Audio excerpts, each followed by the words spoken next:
खुल जाएंगी किताबें जब भी हिसाब होगा, इंसाफ का तराजू यीशु के हाथ होगा। खुल जाएंगी किताबें जब भी हिसाब होगा, इंसाफ का तराजू यीशु के हाथ होगा। खुल जाएंगी किताबें।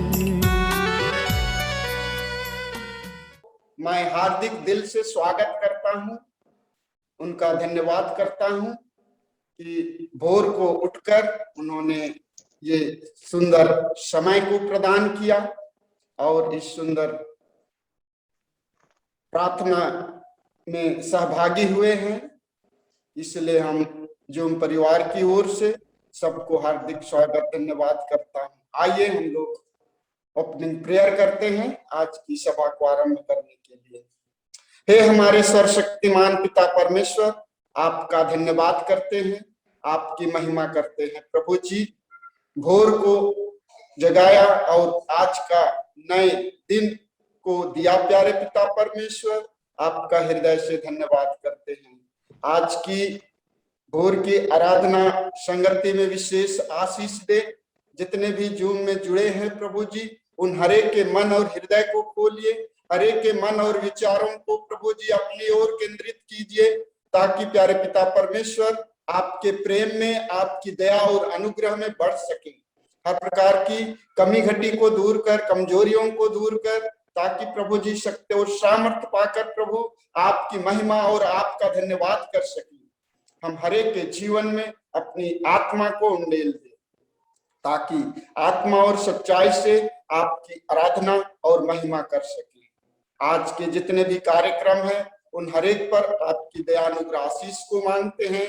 वचन पाठ में और गीत गाने में और संदेश देने में, इन हरेक कार्य में प्रभु जी सहायता और मदद कर। अपनी आत्मा को उंडेल प्रभु जी, ताकि उनके मुख से, जुबान से प्रभु जी आपकी महिमा और आपका धन्यवाद होने पाए और आशीषित हो सके। हमारे उद्धारकर्ता मुक्तिदाता प्रभु यीशु मसीह के नाम से मांगते हैं, आमीन। आइए छोटी सी प्रार्थना करके इस वचन को हम शुरू करेंगे। महान पिता, आज के एक और नए दिन, नई सुबह के लिए हम हृदय से धन्यवादी हैं प्रभु। हम मिट नहीं गए, ये आपकी असीम करुणा का प्रतिफल है जो प्रति भोर नई होती रहती है। हमसे बहुत जो भले, बेहतर और धर्मी थे, आज की सुबह को नहीं देख सके, किंतु आपकी करुणा हम पर बनी है, इसके लिए हृदय से आभारी हैं। और देह, आत्मा और प्राण, मन और मस्तिष्क, सोच और विचार और आज का दिन, आज के दिन की तमाम बातें स्वर्गीय पिता आपके हाथों में सुपुर्द करते हैं। आपकी उपस्थिति हो जब आपके बच्चे आपके वचन पर और इस संदेश पर प्रभु जो आपने अपने दास को दिया है मनन करते हैं, तो हम सब उत्साहित हों, हम सब आपके निकट आए और हमारे जीवन से आपको महिमा मिले। हमारी विनती सुनने के लिए धन्यवाद, यीशु मसीह के नाम से मांगते हैं, आमीन। कर्ज मार्ज मुक्ति की ओर एक और कदम। जो भी वचन इस दौरान मैंने दिया है, और वो सारा वचन अंदर से अपने आप को मजबूत करने के बारे में, जो सेहत का संदेश है तो वो भी अंदर से मजबूत करने के बारे में।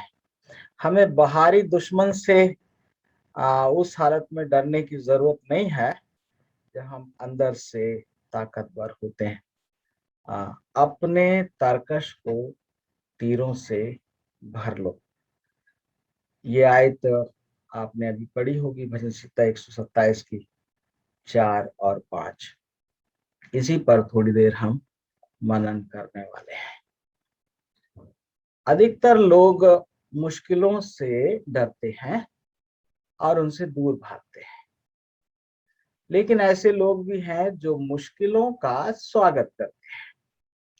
यदि आप मुश्किलों में मुस्कुराना चाहते हैं तो आज का संदेश आपके लिए है। मानव जीवन अनिश्चित है, अस्थिर है। भविष्य में क्या होगा ये सोचकर बहुत लोग डर जाते हैं। हर इंसान में असुरक्षा की भावना पाई जाती है। लोग भविष्य के लिए तैयारी करते हैं, लोग डरते हैं, चिंता करते हैं। नीति वचन 28:1 में पढ़ो तो वहां लिखा है, दुष्ट लोग जब कोई पीछा नहीं करता तब भी भागते हैं, परंतु धर्मी लोग जवान सिंहों के समान निडर रहते हैं। तो डर का एक कारण यह होता है कि हमारी तैयारी पूरी नहीं है। डर का एक कारण ये होता है कि हमारी जानकारी नहीं है। और डर का तीसरा कारण ये होता है कि हमारे अंदर दुष्टता है, गुनाह है, पाप है। तो तैयारी ना होना, जानकारी ना होना और हमारे अंदर दुष्टता होना, ये डर के कारण हो सकते हैं। अगर हमको जानकारी है और हमने तैयारी कर ली है तो हमें डर की कोई वजह नहीं होगी। और अगर हमने जानकारी कर ली है तो अभी डर नहीं होगा। और अगर हमारे अंदर कोई बुराई नहीं है तो डर नहीं होगा। शेरों की तरह निडर रहना चाहते हैं तो धर्म की राह पर चले। पाप, बुराई, निंदा और दुष्टता इंसान को दुर्बल और कमजोर बना देते हैं। लोग डर के कारण ही आगे नहीं बढ़ पाते हैं, तरक्की नहीं कर पाते हैं। तो डर है, डर से उबरने के लिए तरकश और तीरों की बात आज की जा रही है, सुरक्षा की बात की जा रही है। जो इंसान असुरक्षित होता उसकी पहचान क्या हो सकती है? वो जोखिम लेने से डरता है, रिस्क लेने से। और जिंदगी में हर कदम पर जोखिम लेने पड़ते हैं, रिस्क उठाना पड़ता है। अगर वो किसान है तो खेत में बीज बोते समय संदेह करेगा, पता नहीं बरसात होगी, पता नहीं बीज, तो वो संदेह व्यक्त करता है। ये भी देखा गया, असुरक्षित इंसान अधिक खाता है, अधिक बोलता है, दिखावा बहुत करता है और हमेशा उग्र बना रहता है। कल मैं एक छोटा सा वीडियो देख रहा था और उसमें बॉडी लैंग्वेज के बारे में बताया। लेडी कह रही कि 3 एस हैं। पहला एस, स्लो हो जाओ, थोड़ा स्लो हो जाओ। दूसरा एस है, आपके होठों पर मुस्कुराहट बनी रहे। और तीसरा एस है, साइलेंस, यानी शांत रहो। और मुझे बड़ा अच्छा लगा। और यहाँ पर हम देख सकते हैं जो इंसान सुरक्षित होता है, तैयार होता है, वो स्लो भी होगा, वो साइलेंट भी होगा और उसके चेहरे पर स्माइल भी होगी। ये आदमी जो असुरक्षित होता है वो निंदा, बुराई करता, अत्याचार करता है, दूसरे लोगों की तारीफ बर्दाश्त नहीं कर सकता। ये भी असुरक्षित इंसान के अंदर ये भावना देखी गई है। अगर उसके किसी दोस्त की, किसी परिचित की आप तारीफ कर दें तब वो आप इसे बाहर चलेगा, दूसरे लोगों में लगातार कमियां निकालता रहेगा। और क्या करेगा? अपने घरों में हथियार, बंदूक, चाकू, छुरियां और ये भी सारी चीजें ना वो करता है। मैं जिस घर में पैदा हुआ मुझे बड़ा आश्चर्य होता था, हमारे घर में लाठी भी नहीं थी। और मैंने लोग घर में देखा चाकू, छुरी, कांटा, भाला, क्या क्या होता था। और हमारा घर जो है बिल्कुल गांव के लास्ट में हमारा घर पड़ता था। अभी तो हमारे घर से बहुत आगे तक लोगों ने घर बना लिए गांव में, लेकिन उस समय सबसे आखिरी घर हमारा ही था। और हमने देखा कि हमारे घर में ये सारी चीजें नहीं है। क्या अजीब बात है। और तो जानना चाहा बाप से। बाप ने कहा, बेटा जिसकी रक्षा खुदावंद करता है उसको इन सारी चीजों की जरूरत नहीं होती है। फिर हमारा कोई दुश्मन नहीं है, हमें किसको मारना है, हमें किसको काटना है। हमारी रक्षा परमेश्वर करता है और हमारा कोई दुश्मन नहीं है। तो यहाँ देखिएगा, असुरक्षित इंसान ये सारी चीजें करता है। दूसरा शमूएल और 15 अध्याय 1 पद में अबशालोम के बारे में जिक्र है। ये दाऊद का एक बेटा था। तो अबशालोम जो है वो राजा बनना चाहता, उसको बेसिकली कोई ज्यादा पसंद नहीं करता था, लेकिन वो अलग राजनीति खेलता हुआ लिखा। अबशालोम ने रथ और घोड़े और अपने आगे आगे दौड़ने वाले 50 मनुष्य रख लिए। अब वो बड़ा इंसान बनना चाहता है, इसलिए उसने क्या करे, 50 इंसान उसके आगे आगे दौड़ेंगे और उसमें कुछ रथ और कुछ घोड़े, और उन पर बैठकर वो चलता था। आजकल भी बड़ा सुनने में आ रहा है, लोगों को रैली में पैसे देकर बुलाया जा रहा है, और आप समझ सकते हैं। तो यहाँ पर ये होता है, असुरक्षित लोगों में बड़ी बड़ी बातें बोलता है, पहले वार करता है, लेकिन फिर भी असुरक्षित रहता है। बाइबल आपको साधारण और आसान तरीके बताती है इस असुरक्षा से, इस डर से उबरने के लिए। जब हम बात कर रहे हैं कर्ज और मर्ज की, तो ये डर इसके पीछे कारण होता है, और वो डर में ही ये समस्याएं आती है। वैसा था 127 की 4-5 लिखा, जैसे वीर के हाथ में तीर वैसे ही के लड़के होते हैं। क्या ही धन्य है वो पुरुष जिसने अपने तरकस को उनसे भर लिया हो। वो फाटक के पास शत्रुओं से बातें करते संकोच ना करेगा।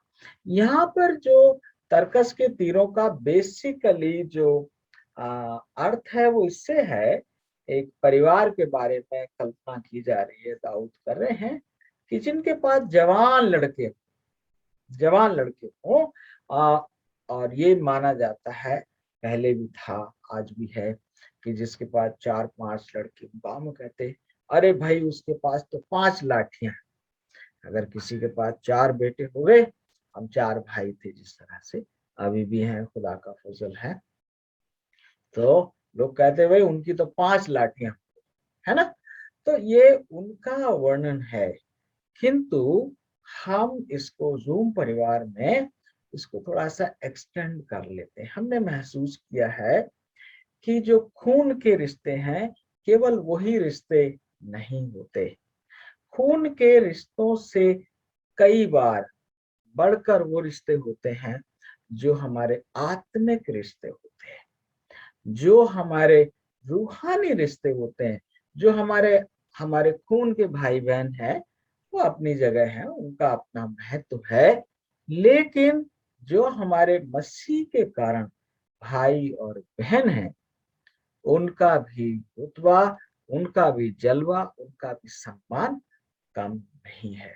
और मैं यहाँ पर पहुंचा हूँ, मैं जानता हूँ कि मेरे यहाँ तक पहुंचने में केवल मेरे खानदान के लोगों का ही नहीं, बल्कि अन्य अनेक लोगों का भी एक बहुत बड़ा सहयोग है। तो मैंने ये सोचा, ये रहस्य मैं अपने परिवार के साथ उजागर करूं, ये रहस्य मैं आपको बताऊं कि अगर आज मैं यहाँ बैठा हूँ और मेरे को 150 लोग जानते हैं, मेरा आदर करते हैं, तो उसकी वजह ये है कि मैंने अपने तरकश को तीरों से भरा है, और वो आप भी कर सकते हैं। भेड़ की सुरक्षा चरवाहे के साथ ही होती है। तो हम भेड़ हैं, तो हमारी सुरक्षा कौन? यहोवा मेरा चरवाहा है। और यदि यहोवा नगर की रक्षा ना करे तो पहरेदार व्यक्ति जागते, ये मशता 127 में पाया जाता है। मनुष्य का बल, मनुष्य की ताकत यहोवा के सामने कोई वजूद नहीं रखती। इंसान का धन यहोवा की सांस से उड़ जाता है। अगर वो मनुष्य पर भरोसा कर भी ले तो कुछ हासिल नहीं। समय पर आपकी आमदनी बंद हो जाती है। अगर आज आप बहुत पैसा कमा रहे हैं, आपके दोस्त आपका साथ छोड़ सकते हैं, कोई भी दुनियावी चीज आपका साथ छोड़ सकती है। ऐसे में हम किस पर भरोसा करें? आपको अपने तर्कस को तीरों से भरना होगा।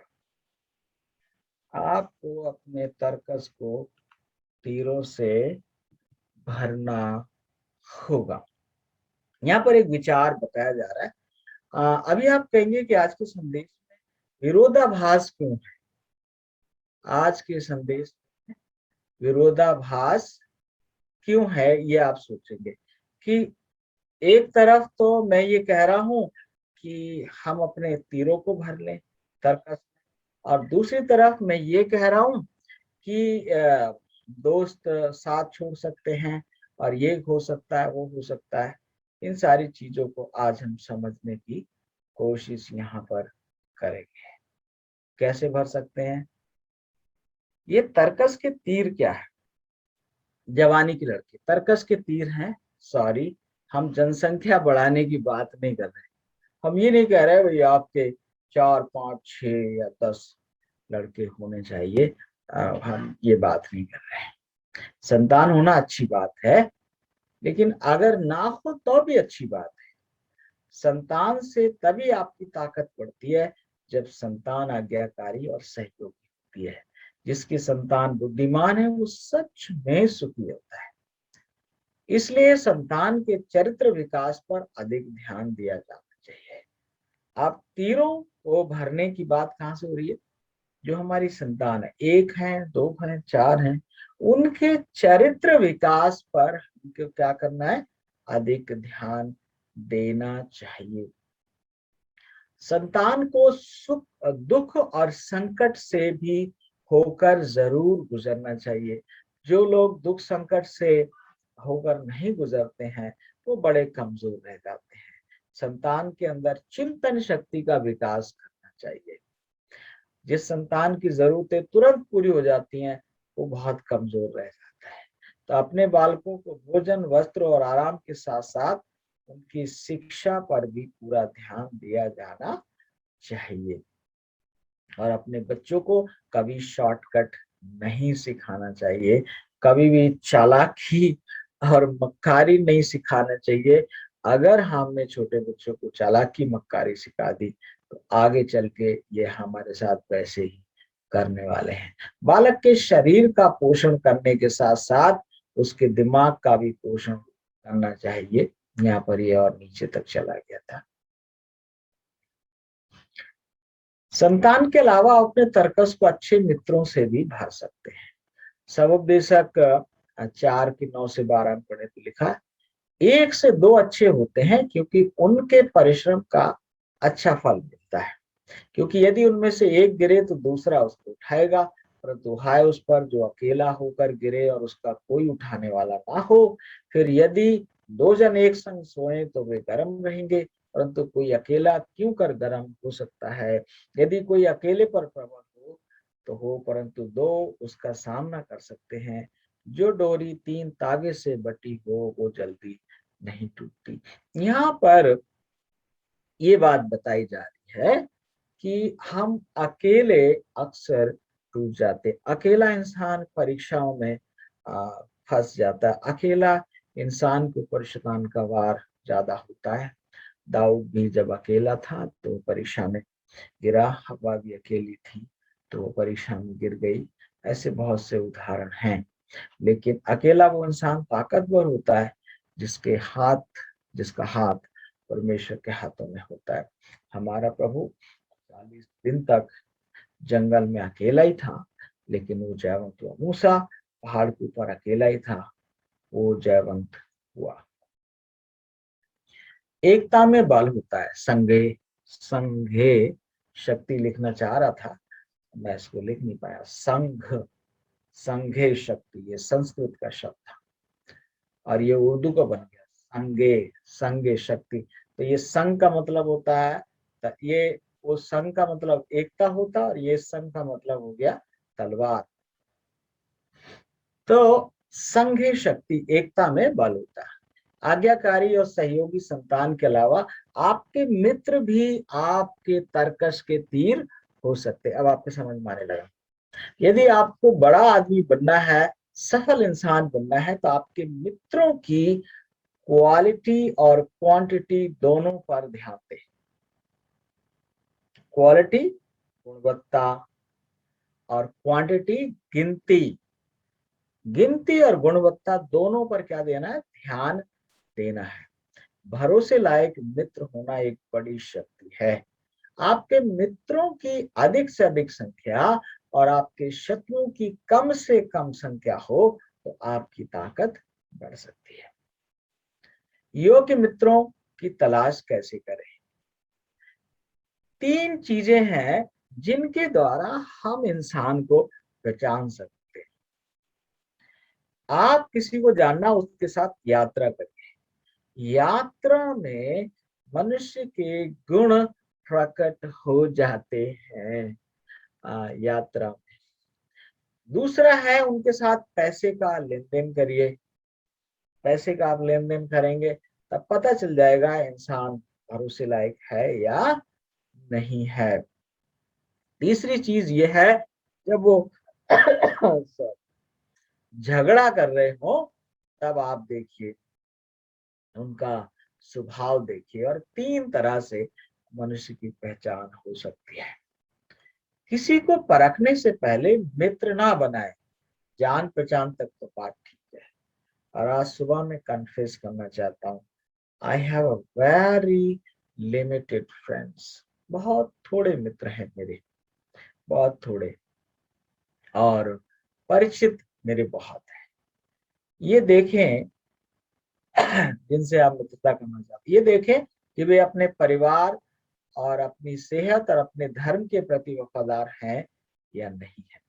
जिनसे हम मित्रता कर रहे हैं उनमें 3 गुण देखना है कि वो अपने परिवार के प्रति उनका क्या रवैया है, उनकी सेहत के प्रति क्या रवैया है, और अपने धर्म आस्था के प्रति वफादार हैं या नहीं है। ये देखें कि वो अपना समय और पैसा बर्बाद तो नहीं करते हैं। ये देखें कि वे मनोरंजन में व्यस्त रहते हैं या फिर शिक्षा पर ध्यान देते हैं। इन 5 तरह के लोगों से दोस्ती ना करें। ये एक बहुत कड़वी सच्चाई है जो मेरे जीवन के अनुभव से मैं होकर गुजरा हूं।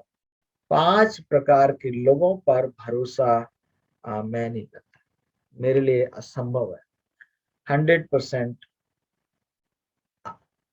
अगर मैं अपने घर की चाबी दे दूं, या फिर मैं अपने बैंक में नाम लिखा दूं, या मैं अपना एटीएम दे दूं, या फिर मैं अपने डॉक्यूमेंट्स उसको पकड़ा दूं, तो उसमें ये 5 तरह के लोग नहीं होंगे। चोर, व्यभिचारी, शराबी, नशे की लत वाला आदमी, जादू टोना करने वाला और जुआरी।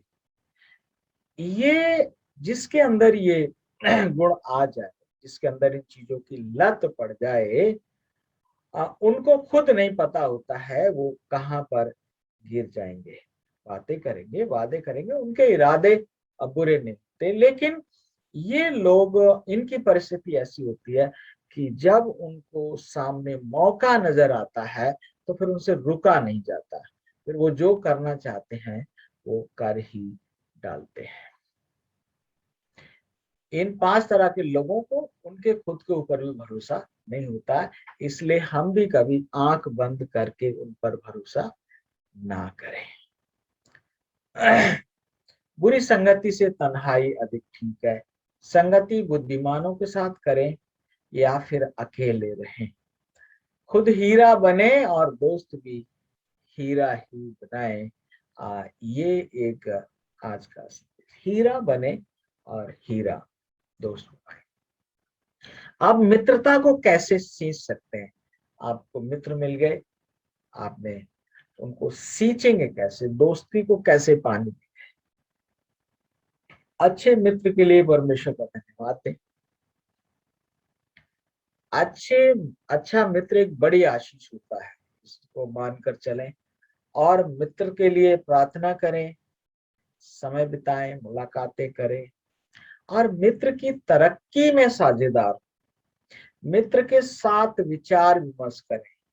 यदि आप अपना स्तर 10 गुना बढ़ाना चाहते हैं तो 10 मित्रों को अपने स्तर पर लाने के लिए कार्य करें। ये बहुत बड़ा रहस्य है, और जब मेरे समझ में आया तो मेरा जीवन बदल गया। आप बड़ा आदमी बनना चाहते हैं, किसी को तोड़िए मत, किसी को गिराइए मत, 10 लोगों की मदद करिए, वो आपके लेवल पर आ जाए। और जब आप उनकी मदद करेंगे तो आप ऑटोमेटिकली आपका स्तर 10 गुना बढ़ जाएगा। ये बहुत बड़ा रहस्य है, और जिसने इसे आजमाया है उसका जीवन बन गया है। फिर ये देखें कि बुरे से बुरे इंसान में एक न एक अच्छाई पाई जाती है। वो इंसान भलाई के बदले भला करना चाहता है। हाँ, वो कोई इंसान है जो आपको बुरा नजर आ रहा है, कैसा भी नजर आ रहा है, उसको एकदम रिजेक्ट करने की जरूरत नहीं है। लेकिन ये एक सिद्धांत को समझना है कि बुरा आदमी भी भलाई के बदले भलाई करना चाहता है। लोग स्माइल के बदले स्माइल देते हैं। कितना ही क्रूर इंसान हो, अगर आप मुस्कुराएंगे तो आपको देखकर मुस्कुराएगा, आप उसे प्यार करेंगे तो वो प्यार देगा, अगर आप दुआ सलाम करेंगे तो वो दुआ सलाम, आप उनके दुख सुख में काम आएंगे तो वो इंसान जैसा हमको करते हुए देखता है वैसे ही करने लगता है। यदि आपके मित्र आपके फैंस बन जाए, कहते ना मैं उसका बहुत बड़ा फैन, तो आप एक ब्रांड बन जाते हैं। स्थायी मित्रता के लिए जरूरी है कि आप लगातार सीखते रहें और अपने मित्रों से अधिक सीखें। लोग दूसरों को क्यों नहीं उठने देते? मैंने देखा कलीसियाओं में पादरी सारा काम करते हैं और अपनी कलीसिया में बड़े बड़े योग्य लोग हैं, किसी को उठने नहीं देते, राजनीति करेंगे। और उनसे पूछा गया ऐसा क्यों? अरे साहब, ये कल को हमसे आगे निकल जाएंगे, ये अपनी कलीसिया खड़ी कर लेंगे और ये हमसे बड़े बन जाएंगे। हो, मैंने कहा ये है समस्या। तो मैंने उनसे कहा, और आपसे भी कह रहा हूं आज सुबह, ये डर उन्हीं के अंदर होता है जो खुद नहीं बढ़ रहे होते हैं। जब हम खुद ही सोते रहेंगे तो दूसरे लोग तो आगे निकलेंगे ही निकलेंगे। तो हमें क्या करना है?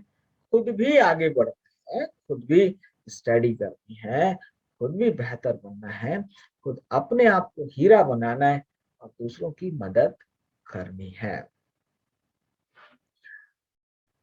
स्थायी मित्रता के लिए जरूरी आप लगातार सीखते रहें और अपने मित्रों से अधिक सीखें।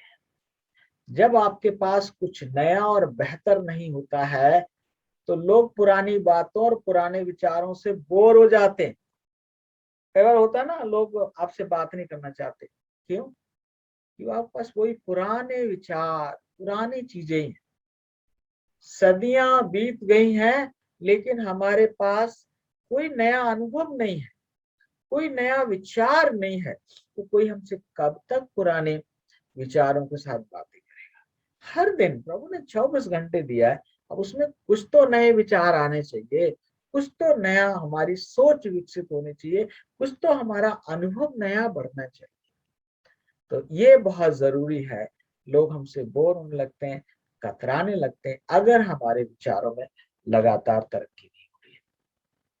जब आप किसी को आगे बढ़ाने की कोशिश कर रहे हैं तो याद रखें कि आपको अपने मित्रों से अधिक समय सीखने में लगाना है, कंपटीशन नहीं करना है।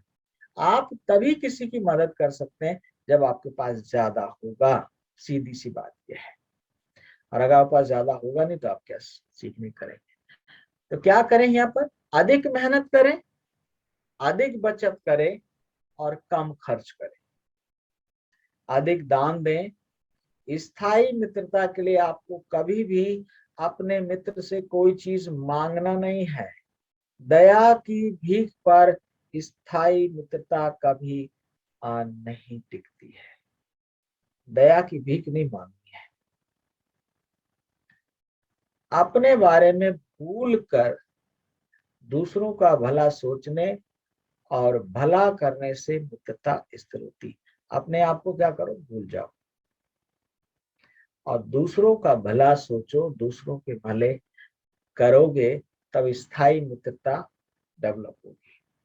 आप अपने मित्र से सलाह मांगे, प्रार्थना करने के लिए कहें, लेकिन पैसे की मदद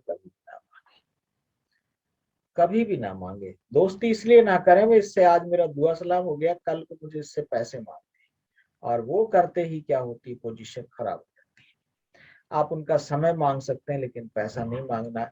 सफलता का फल बहुतायत सिखाने के लिए जरूरी है कि मित्रता के पेड़ को लगातार सींचते रहें, लगातार सींचते रहें। कैसे करें?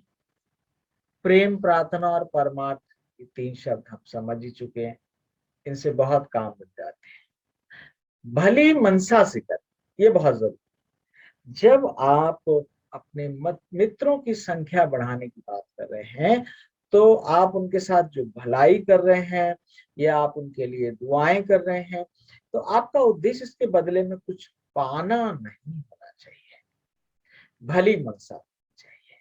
यदि आप किसी मकसद से मोहब्बत करते हैं तो आप स्थायी मित्रता कभी नहीं प्राप्त कर सकते। मित्र के ज्ञान और बुद्धि में बढ़ोतरी का कारण बने, मित्र के लिए स्वावसर की तलाश करें, मित्र के लिए स्वावसर की तलाश करें। कहीं पर कोई जॉब है और आपका मित्र का कोई बच्चा तैयार है, तो कह सकते हैं मित्र वहां पर एक जॉब है और मुझे लगा कि वहां पर आपका बच्चा अप्लाई कर सकता है और वहां मेरी जान पहचान है, तो मैं परिचय देने के लिए तैयार हूँ। इस तरह से हम कर सकते हैं। आपकी पहचान आपके मित्रों से होती है। यदि आपके मित्र अच्छे हैं तो आपका स्तर ऊंचा हो जाएगा। बहुत ही बड़ा रहस्य है कि हमारे मित्र अच्छे हैं तो हम भी अच्छे ही होंगे। हम जो कुछ बोते हैं वही काटते हैं, कहावत तो सुनी होगी ना आपने। भला करते रहें और आपका भला हो जाएगा। जिन मित्रों की आपने तारीफ की है वो समय आने पर आपके लिए अपने प्राण भी बलिदान कर देंगे। यही मित्र आपके लिए अपनी जान की बाजी लगा देंगे। ये मित्र ही आपके चारों तरफ आपकी सुरक्षा का घेरा बन जाएंगे। ये मित्र आपको डूबने से बचा लेंगे। अब्राहम ने अपने तरकस को तीरों से भर लिया था। उत्पत्ति 14 अध्याय में आप देखिए यहाँ पर क्या लिखा है। लूत और अब्राहम साथ साथ चले। जब उनकी भेड़ बकरियां ज्यादा हो गए, चरवाहे लड़ने लगे, तो अलग अलग हो गए। लूत तो सदोम अमोरा की तरफ चला गया और अब्राहम जो है उन्होंने जंगल में अपने तंबू खड़े किए। और एक समय आया कि कुछ राजाओं ने सदोम और अमोरा वहां के जो राज्य थे उन सबके ऊपर हमला किया और सबको ले गए बंदी बनाकर। और उसमें अब्राहम का भतीजा लूत और उसका परिवार भी वो लोग लूट कर ले गए। तो यहाँ पर पढ़िए, देखिए वचन क्या लिखा है। और अब्राहम का भतीजा लूत जो सदोम में रहता था, उसको भी धन समेत वे लेकर चले गए। तब एक जन जो भाग कर बच निकला था, उसने जाकर इब्री अब्राहम को समाचार दिया। अब्राहम तो एमोरी मामरे जो एशकोल और आनेर का भाई था, उसके बांज वृक्षों के बीच में रहता था और ये लोग अब्राहम के संग वाचा बांधे हुए थे। ये सुनकर कि उसका भतीजा बंधुआई में गया है, अब्राहम ने अपने 318 शिक्षित युद्ध कौशल में निपुण दासों को लेकर, जो उसके कुटुंब में उत्पन्न हुए थे, अस्त्र शस्त्र धारण करके दान तक उनका पीछा किया और अपने दासों के अलग अलग दल बांधकर रात को उन पर चढ़ाई करके उनको मार लिया और होबा तक, जो दमिश्क की उत्तर की ओर है, उनका पीछा किया और सारे धन को और अपने भतीजे लूत और उसके धन को और स्त्रियों को और सब बंधुओं को लौटा लिया। अब यहाँ पर देखिए, अब्राहम अकेला ही था। अब्राहम की कोई संतान भी नहीं थी, मगर उसके तरकश में तीर थे और तीरों की गिनती बताई गई है 318। ये उसके वो मित्र थे जो उसके साथ थे। ये खरीदे हुए गुलाम थे, उसके दोस्त थे, लेकिन उसके लिए काम करते थे, उसके साथ रहते थे। रोजी रोटी का साधन अब्राहम के साथ था और ये विश्वास योग्य थे, ये शिक्षित थे। अब्राहम ने धीरे धीरे लोगों में इन्वेस्ट किया और वो लोग उसकी ढाल और उसकी मजबूती और उसकी ताकत और उसकी सुरक्षा बन गए। और जब तक अब्राहम रहा। अब्राहम पर किसी ने कभी कोई हमला नहीं किया, और आप समझ सकते हैं उसका सुरक्षा तंत्र कितना मजबूत था, और उसने अपने भतीजे लूत को भी बचा लिया। इन मित्रों ने अब्राहम का साथ दिया और अब्राहम 5 राजाओं को पराजित करके अपने भतीजे लूत और उसके परिवार को बचाकर ले आए। दाऊद के पास भी ऐसे ही मित्रों की फौज थी। ये सब राजा शाऊल के सताए हुए लोग थे। दाऊद के पास भी एक बड़ी फौज थी, लेकिन उसने किसी को खरीदा नहीं था, भाई यहाँ जाओ मैं तुम्हें पैसे देता हूँ तुम मेरे साथ। लोग एक एक करके शाऊल उनको सताता रहा, और वो दाऊद के पास जाते रहे। वो साथ साथ रोते थे, साथ साथ भूखे रहते थे, साथ साथ वो जंगलों में भागते थे जान को बचाकर। लेकिन दाऊद उनको क्या करता था, सींचता था, उनको सहारा देता था, उनको कंधा देता था ताकि वो रो सके, उनकी सुनता था, उनकी तारीफ करता था, उनकी हिम्मत बढ़ाता था। और धीरे धीरे वही राजा दाऊद की क्या बन गए, एक सेना बन गए, एक ताकत बन गए। अपने तरकश को तीरों से भर लो। आज की सबसे बड़ी जरूरत यह है कि हम अपने मित्रों में निवेश करें। यदि इस संसार को बेहतर बनाना है तो केवल एक ही रास्ता है, लोगों को बेहतर बनाने के लिए काम करना। इस संसार को बेहतर बनाने के लिए हमें लोगों की सोच, लोगों के सोचने का तरीका विकसित करना होगा। दुश्मन की बुराई मत करो, अपने दोस्त के साथ खड़े हो जाओ, दुश्मन का हौसला पस्त हो जाए। ये विचार बहुत ही ताकत है। किसी को गिराइए मत जो आपका दुश्मन है, अपने दोस्त को उठा दीजिए, अपने दोस्त की आप ताकत बन जाइए। दुश्मन अपने आप ही पूछ दबाएगा और अपने घर में घुस जाएगा। बहुत ही गहरा रहस्य है, इनसे बचना होगा। जो आपकी खैरियत से अधिक और आपकी हैसियत की चिंता करते हैं। अब दुनिया में ऐसे भी लोग हैं, आपकी खैरियत की नहीं चिंता किसकी है, आपकी हैसियत की। उनसे बचना पड़ेगा। जो आपके सामने अपने मित्र या परिवार के लोगों की निंदा करते हैं, वो आपकी भी करेंगे। और वो बता दिया 5 तरह के लोगों से बचना है। जो ज्ञान से कम मनोरंजन से अधिक प्रेम करते हैं, उनसे ही बचना है। माय गॉड, समय भाग रहा है। और खाने पीने के बड़े शौकीन है, मनोरंजन के शौकीन है, ऐसे लोगों से बचना है। गप्पे मारने वालों से बचना है, जिनके जीवन का कोई मकसद नहीं है, उनसे बचना है। अपने तर्कस में कोई टूटा हुआ तीर ना रखें। केवल योग्य लोगों से ही दोस्ती करें। भरोसेमंद मित्र की तलाश करो और अपने मित्रों की गिनती को बढ़ाते जाओ। दोस्त 1000 कम होते हैं, दुश्मन एक काफी होता है। लेकिन दुश्मन को मित्र बनाने की तरीका है, उसकी आप तारीफ करना शुरू करो तो वो आपका दोस्त बन जाएगा। और अगर आप दोस्त की हिम्मत बढ़ाओगे तो वो आपका भाई बन जाएगा। अगर दुश्मन बुद्धिमान है तो उससे मित्रता कर लेनी चाहिए, और अगर मित्र मूर्ख है तो उससे किनारा कर लेना चाहिए। अपने तर्कस को तीरों से भर लो। नीति 27:17 में लिखा, जैसे लोहा लोहे को चमका देता, वैसे ही मनुष्य का मुख अपने मित्र की संगति से चमकदार हो जाता है। धोखा न खाओ, बुरी संगति अच्छे चरित्र को बिगाड़ देती है। बुद्धिमानों की संगति कर, तब तू भी बुद्धिमान हो जाएगा। दुनिया का हर सफल आदमी मित्रों के कारण ही सफल हुआ है। जब कोई संकट आता है तो मित्र ही साथ देते। ऐसी बहुत सी कहानियां मैंने देखी हैं।